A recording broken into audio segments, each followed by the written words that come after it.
एक छोटा लड़का थॉमस सिर्फ अपनी उस किताब को वापस लेने के लिए चुपके से महिला शौचालय में घुस गया जिसे क्लास टीचर ने जब्त कर लिया था।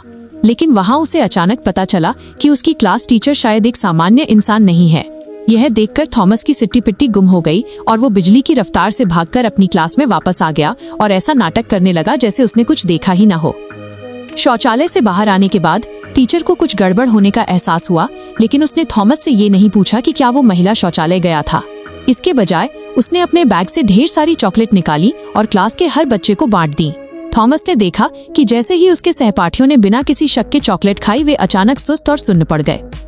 घबराकर थॉमस ने एक छोटी पर्ची पर लिखा कि टीचर एक राक्षस है और उसे अपने 2 सबसे अच्छे दोस्तों की ओर फेंक दिया।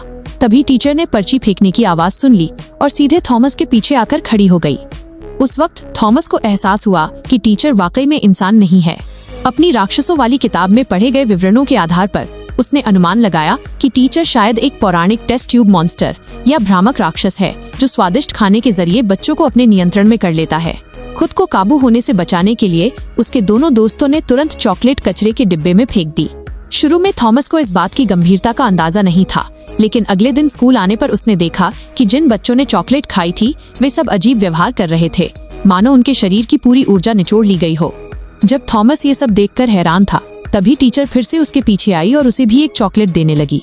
तभी थॉमस के एक चतुर दोस्त ने बीच में टोकते हुए कहा कि ज्यादा चॉकलेट खाने से दांतों में कीड़ा लग जाता है, जिससे टीचर निरुत्तर रह गई।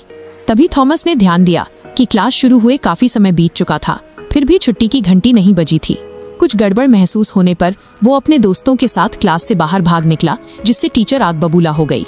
जब वे बाहर पहुंचे तो उन्होंने देखा कि चॉकलेट खाने वाले सभी बच्चे जिंदा लाश ज़ोंबी बन चुके थे। यहाँ तक कि क्लास का सबसे शरारती लड़का कर्ली भी उन्हें शांत रहने और शोर न मचाने की हिदायत दे रहा था।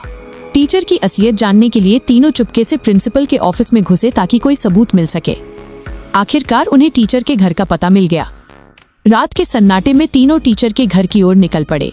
वे चुपके से घर की दीवार फांदकर अंदर पहुंचे, जहां उन्होंने देखा कि टीचर खिड़की के पास खड़ी थी।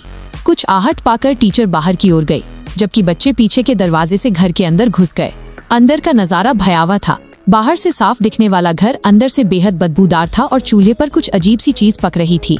इन सब अजीबोगरीब हरकतों ने साफ कर दिया कि टीचर सामान्य इंसान नहीं थी।